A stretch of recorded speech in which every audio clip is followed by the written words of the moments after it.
Hello everyone, it's me Priyanka Verma, faculty member of Gyan Sagar Net Classes Hisar. So students, आज हम discuss करने वाले हैं English literature के अंदर फुल सिलेबस क्या है, section wise, unit wise full literature को डिस्कस करेंगे, फुल सिलेबस को डिस्कस करेंगे. तो स्टूडेंट्स, लेट्स स्टार्ट. तो देखते हैं पेपर 1 और पेपर 2 हमारे दो पेपर होते हैं जो एक ही टाइम पीरियड में होने वाला है. पेपर 1 के अंदर आपके 50 क्वेश्चन होंगे जो जैसे कि टीचिंग एप्टीट्यूड, रिसर्च एप्टीट्यूड और भी बहुत सारे जैसे कम्युनिकेशन या फिर और अदर यूनिट्स जो हैं वो सारी की सारी इस पेपर फर्स्ट के अंदर आपकी कवर होने वाली है. क्लियर है? सेकंड पेपर की हम बात करते हैं जिसके अंदर 100 क्वेश्चन आएंगे आपके जो कि ओनली इंग्लिश लिटरेचर पर होगा. ठीक है, 2 मार्क्स, हर एक क्वेश्चन के 2 मार्क्स मिलेंगे आपको. नो नेगेटिव मार्किंग, यानी कि आपके लिए ये खुशखबरी होगी कि अगर आपको क्वेश्चन नहीं आ रहा है और आप एलिमिनेट भी नहीं कर पा रहे हो और सिर्फ तुक्का मारना है तो आप वहां पे वो काम करके आ सकते हो, वहां पे आपका कोई नंबर नहीं कटेगा. चलो अब आगे देख लेते हैं अपने लिटरेचर को, क्या यूनिट है, क्या सिलेबस रहने वाला है. यूनिट वाइज, सेक्शन वाइज पढ़ लेते हैं. सबसे पहले अपनी यूनिट फर्स्ट आती है जिसके अंदर हम कवर करने वाले हैं ड्रामा जो ब्रिटिश के अंदर रहने वाला है, American, Indian, African, Australian, Canadian, Greek, modern. Most read writers की अगर मैं बात कर लूं, शेक्सपियर राइटर हो गया, जैसे मार्लो हो गया, जीबी शो हो गया, बैकेट हो गया, इब्सन हो गया, गिरीश कार्नेट जो इंडियन राइटिंग से आ जाते हैं, महेश दत्तानी ऑल्सो जो इंडियन राइटिंग से आ जाते हैं. यानी कि आप लोगों को ये देखना है कि जो एनटीए ने यूनिट फर्स्ट हमारे लिए दे रखी है उसके अंदर हमें किस चीज को कवर करना है. ड्रामा को कवर करना है, चाहे वो इंडियन के अंदर लिखा गया है, चाहे वो ब्रिटिश के अंदर लिखा गया है, चाहे वो अमेरिकन के अंदर लिखा है, या किसी भी कंट्री का लिटरेचर हो, जो ड्रामा है वो हमें यूनिट फर्स्ट के अंदर कवर करना है. ये सारे के सारे मैंने राइटर्स यहाँ पे लिख रखे हैं जो कि हमें कवर करने हैं. ठीक है, जो कि मोस्ट इंपोर्टेंट राइटर्स को इंक्लूड किया हुआ है. क्लियर है? बात कर लेते हैं सेकंड यूनिट की. सेकंड यूनिट में क्या है? सेकंड यूनिट में आता है अपना पोइट्री. किससे कौन सी सेक्शन आता है? पोइट्री का सेक्शन आता है. पोइट्री के सेक्शन में हम पढ़ लेते हैं यहाँ पे जो Chaucer to contemporary, metaphysical, romantics, Victorian, modern, post colonial. ठीक है, ये जितनी भी राइटर आएंगे जैसे कि चौसर आ जाएगा इसके अंदर, पोइट्री के अंदर मेटाफिजिकल पोइट्स आ जाते हैं, अपने रोमांटिक पोइट्री आ जाती है, विक्टोरियन पोइट्री आ जाती है, या फिर मॉडर्न पोइट्री आ जाती है.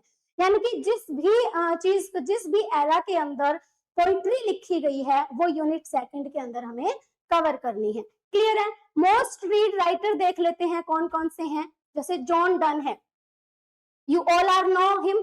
मिल्टन है, वर्ड्सवर्थ है, कीट्स है, ईट्स है, इलियट है, एके रामानुजन है एंड कमला दास. यानी कि आपने अगर देखा हो तो जॉन डन यानी कि ब्रिटिश लिटरेचर के साथ साथ हमने इंडियन लिटरेचर को भी यहाँ पे कवर कर लिया. यानी कि चाहे वो किसी भी कंट्री के अंदर पोइट्री लिखी गई है वो हमें यूनिट सेकंड के अंदर कवर करनी है.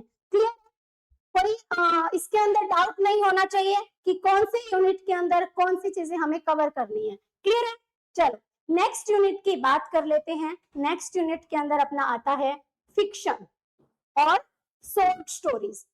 फिक्शन और शॉर्ट स्टोरीज के अंदर देख लेते हैं कि किस चीज को पढ़ना है हमें.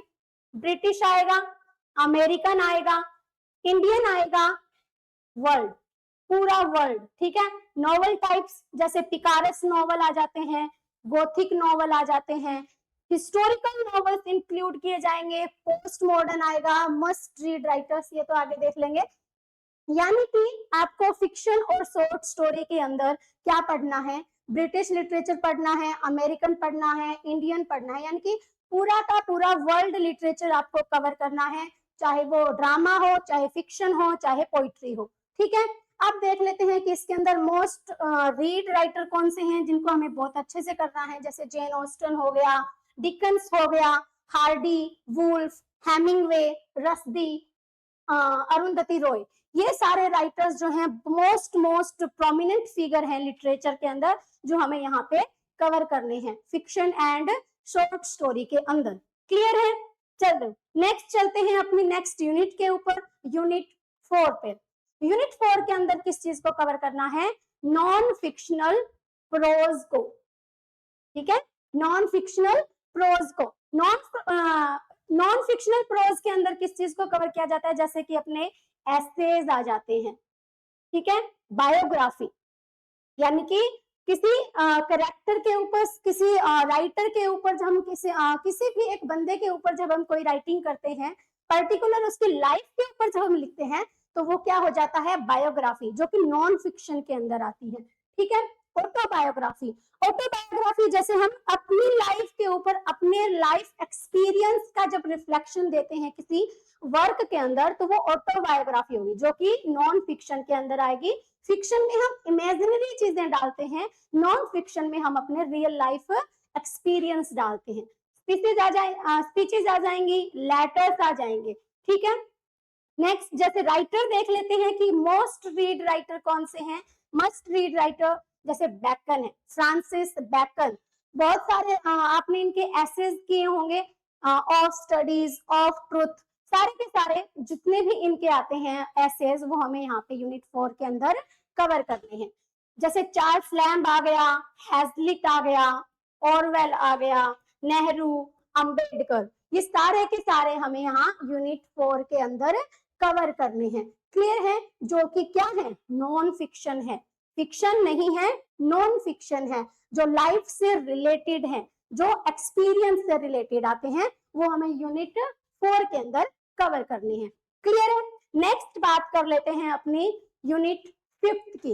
यूनिट 5 के अंदर हमारी नेक्स्ट यूनिट आ जाती है language and linguistic, basics of English language. ठीक है, ELT, phoenix, syntax, semantics, pragmatics. ठीक है, ये सारी चीजें हम इसके अंदर करेंगे। जैसे कि लैंग्वेज के बेसिक स्ट्रक्चर क्या है, लैंग्वेज के बेसिक कॉन्सेप्ट क्या है, थ्योरी क्या है, थीम्स क्या है, पेडागोजी क्या है। ठीक है, वो सारे के सारे हम किसके अंदर कवर करने वाले हैं? यूनिट 5 के अंदर करने वाले हैं। जैसे कि अगर राइटर्स की मैं बात करूं तो फर्डिनेंड डे सोशोर, ठीक है, जिन्होंने लैंग एंड पैरोल का कॉन्सेप्ट दिया है। नॉम चॉम्स्की, जिन्होंने यूनिवर्सल ग्रामर का कॉन्सेप्ट दिया है। हैलिडे, ठीक है, जिन्होंने रजिस्टर का कॉन्सेप्ट दिया है। And Indian English, Indian English जिसके अंदर हम ट्रांसलेशन मेथड वगैरह करेंगे, या फिर हम बात कर लेंगे कि इंडियन में ट्रांसलेशन किस चीजों की हुई है, कौन सी बुक इंडियन की इंग्लिश में ट्रांसलेट हुई है, वो सारी चीजें हम किसके अंदर करने वाले हैं? लैंग्वेज एंड लिंग्विस्टिक के अंदर। इसमें एक और बात मैं बता देती हूँ, बेसिक कॉन्सेप्ट जैसे फोनिक्स हो गया, मॉर्फोलॉजी हो गया, सिंटैक्स क्या होता है, फोनिक्स क्या होते हैं, मॉर्फीम्स क्या होते हैं, इन चीज की जब हम स्टडी करते हैं तो वो बेसिक कॉन्सेप्ट में आ जाते हैं। और जैसे ये देखो यहाँ पे लिख रखा है फोनेटिक्स एंड सिंटैक्स, सिमेंटिक्स वगैरह। ठीक है, जैसे चौसर और ये आएंगे, ये हम थ्योरीज के अंदर कवर करेंगे कि उन्होंने कोई ना कोई कॉन्सेप्ट दिया है सेकंड लैंग्वेज अक्वायर करने का, कि कैसे सेकंड लैंग्वेज अक्वायर की जाती है। वो चीजों का जो कॉन्सेप्ट है, जो थ्योरी है, वो इन राइटर्स ने दी है, जो हमें यहाँ पे अपने इस यूनिट के अंदर कवर करनी है। क्लियर है? नेक्स्ट आता है अपना next unit, unit 6, literary criticism and theory. ठीक है, लिटरेरी क्रिटिसिज्म मोस्ट ऑफ, पहले मैं आपको यही बता देती हूँ कि हमारे अंदर एक इल्यूजन रहता है कि क्रिटिसिज्म के अंदर सिर्फ हमें किसी के वर्क को क्रिटिसाइज करना है। नहीं, हमें क्रिटिसिज्म के अंदर सिर्फ किसी के वर्क को क्रिटिसाइज नहीं करना। लिटरेरी क्रिटिसिज्म हमें सिखाता है कि किसी भी टेक्स्ट को कैसे पढ़ना है, किस तरीके से पढ़ना है, किस किस वे से पढ़ना, एक टेक्स्ट के कितने मीनिंग हो सकते हैं और किस किस पॉइंट से हो सकते हैं। जब हम इस चीज की बात करते हैं तो वो हमारा कॉन्सेप्ट आ जाएगा लिटरेरी क्रिटिसिज्म के अंदर। ठीक है, जैसे हमारा स्टार्ट होता है literary criticism Plato to modern theory. ठीक है, प्लेटो से स्टार्ट होगा। यहाँ पे एक गांधी जी वाली बात आ जाती है कि गांधी जी ने अपनी पूरी लाइफ में एक चीज के लिए फाइट की कि हिंसा नहीं करनी है, हिंसा नहीं करनी है, don't do violence, don't do violence. But उनका जो मरने के बाद जो उनकी पिक्चर छपी वो वायलेंस की चीज पे छपी, पैसे के ऊपर। वैसे ही बेचारे प्लेटो के साथ होता है।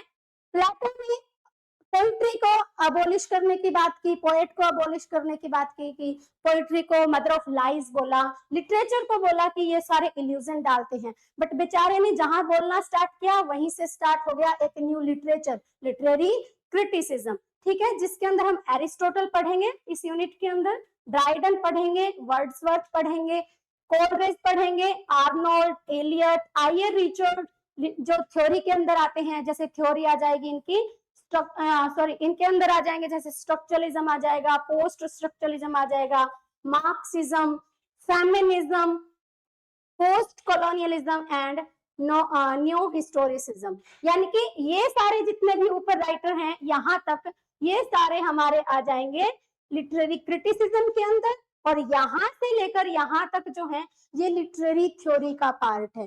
ठीक है, तो हम लिटरेरी क्रिटिसिज्म और लिटरेरी थ्योरी को कंबाइन करके पढ़ते हैं, कनेक्शन करके पढ़ते हैं, क्योंकि वो चीजें एक साथ पढ़ते हैं तभी अच्छे से समझ आती हैं, जो कि अच्छे से हम इस यूनिट को कवर करने वाले हैं। क्लियर है?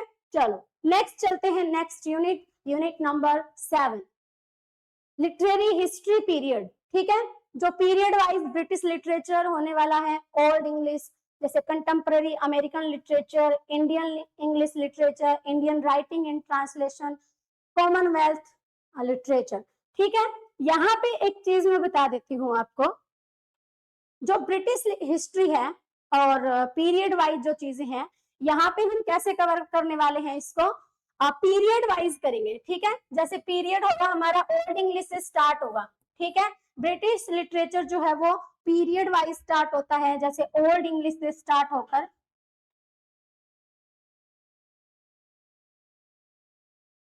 ओल्ड इंग्लिश से स्टार्ट होकर और हमारा चलता है पीरियड यहाँ पे पोस्ट मॉडर्न तक। ठीक है, पोस्ट मॉडर्न तक चलेगा ये। ठीक है, ये ब्रिटिश लिटरेचर के अंदर हमें पीरियड वाइज सिलेबस करना है, और एक बेनिफिट भी है इस चीज का पढ़ने का। कई क्वेश्चन जैसे मोस्टली बच्चों का एक वो रहता है कि हमारा जो लैक कर जाते हैं हम किसी भी क्वेश्चन को रिवाइज करने में, याद करने में, तो हमारा लैक पॉइंट रहता है कि हमें क्रोनोलॉजी नहीं आती है किसी भी चीज की।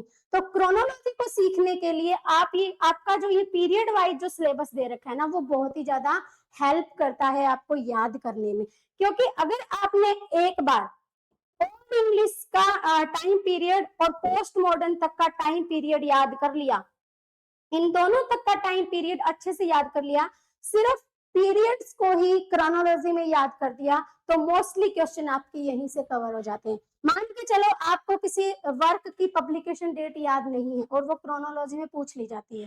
ठीक है, तो अगर वो चीजें क्रोनोलॉजी में पूछ ली जाती हैं और आपको वो नहीं पता, तो आप इस पॉइंट ऑफ व्यू पे क्या करोगे, यहाँ पे आकर आपको करना है कि यहाँ पे आकर आपको क्या करोगे कि आपको ओल्ड इंग्लिश के राइटर का पता है कि वो कौन से एरा से बिलोंग करता है, और आपको पोस्ट मॉडर्न के राइटर का पता है कि ये कौन से एरा से बिलोंग करता है। सेकेंडली आपको ये पता है कि ये वर्क कौन से राइटर का है। तो दोनों चीजें जब आप कंबाइन करोगे तो आपकी जो क्रोनोलॉजी है वो सेट हो जाती है। ठीक है, चलो नेक्स्ट बात करते हैं अपने नेक्स्ट यूनिट की। नेक्स्ट यूनिट अपनी आ जाती है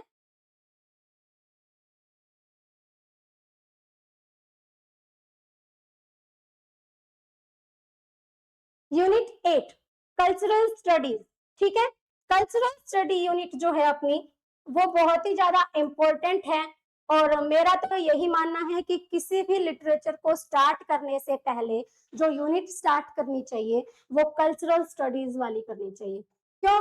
जब तक आपको यही नहीं पता है कि किसी भी लिटरेचर का डेवलपमेंट कहाँ से हुआ है, स्टार्ट कहाँ से हुआ है, कि यही लैंग्वेज क्यों यूज की गई है, ये वाला स्टाइल क्यों यूज किया गया है, या फिर कोई चीज जो है जिस पॉइंट पे हम बात कर रहे हैं वो चीज क्यों यूज की गई है, जब तक हमें यही नहीं पता तब तक हम किसी भी लिटरेचर को अच्छे से कवर नहीं कर पाएंगे। क्लियर है? तो इसके अंदर कल्चरल स्टडी में हम जैसे पढ़ते हैं मिथ वगैरह पढ़ते हैं, ठीक है, मिथ पढ़ेंगे, जेंडर पढ़ेंगे, रेस पढ़ेंगे, एथनिसिटी पढ़ेंगे, डिसेबिलिटी स्टडीज, ठीक है, एनवायरमेंट। यानी कि हमें इस चीज का पता होना चाहिए जिस सोसाइटी के अंदर हम कोई, जिस सोसाइटी के अंदर जो वर्क लिख रहे हैं वो क्यों लिखा गया, क्या किसी प्रॉब्लम की वजह से लिखा गया, क्या कोई मेन इंसिडेंट हुआ है जिसकी वजह से ये लिखा गया। सेकंड, आपको लैंग्वेज पता होनी चाहिए कि आप जिस लैंग्वेज में वर्क लिख रहे हो क्या जहां पे वो वर्क आने वाला है क्या वो अच्छे से उस सोसाइटी का अच्छे से फॉरवर्ड कर पाएगा मैसेज, जो मैसेज आप फॉरवर्ड करना चाह रहे हो, एक राइटर मैसेज फॉरवर्ड करना चाह रहा है, क्या वो सोसाइटी के अंदर वो मैसेज जा रहा है, वो चीजें ये वाली यूनिट जो है वो अच्छे से कवर करेगी। जैसे कि बहुत सारे मिथ होते हैं अपने इंडियन लिटरेचर या फिर ब्रिटिश लिटरेचर के अंदर भी काफी इंडियन मिथ्स को यहाँ पे रेफरेंसेस मिलते हैं हमारे अंदर, यहाँ पे लिटरेचर के अंदर कि क्या है। जैसे मिथ्स होते हैं, बहुत सारे मिथ्स से रेफरेंसेस आते हैं, जैसे भस्मासुर का मिथ लिया जाता है, एक मिथ है कि वो किसी के सर पे हाथ रख देता है तो वो सारे के सारे भस्म हो जाते हैं, उस तरीके के मिथ पर हम बात करते हैं।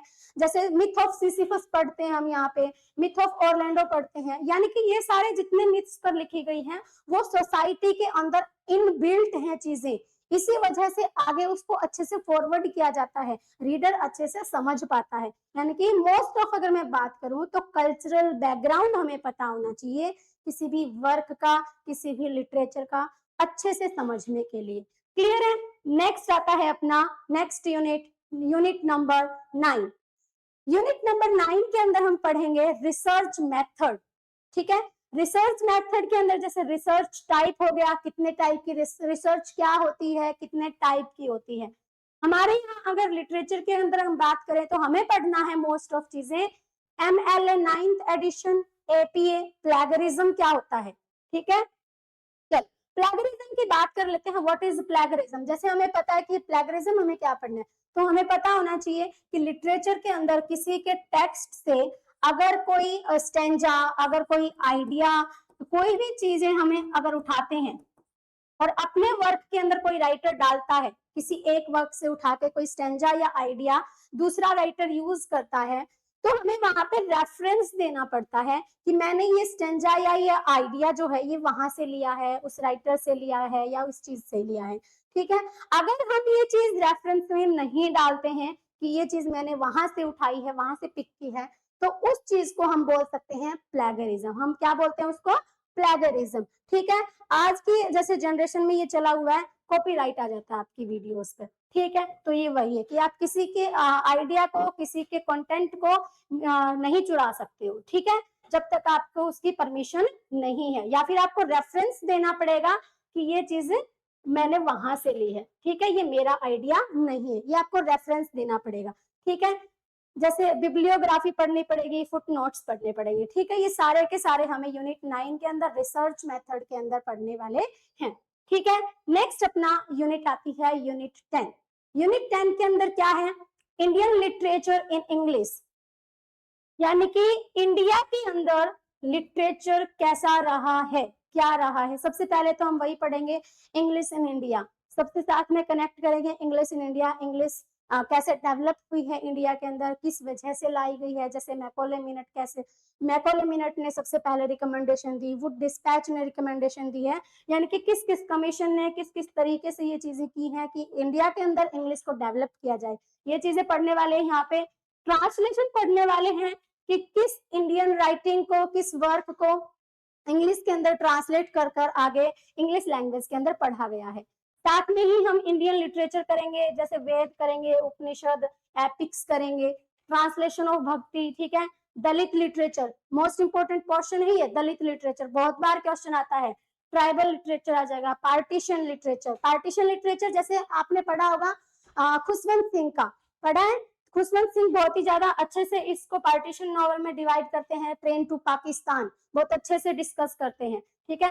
इंपॉर्टेंट ऑथर की बात कर लेते हैं, जैसे टैगोर आ जाता है, ठीक है, Premchand, Mulk Raj Anand, he is most prominent writer in Indian writing, ठीक है। हर बार एक क्वेश्चन आएगा यहाँ से।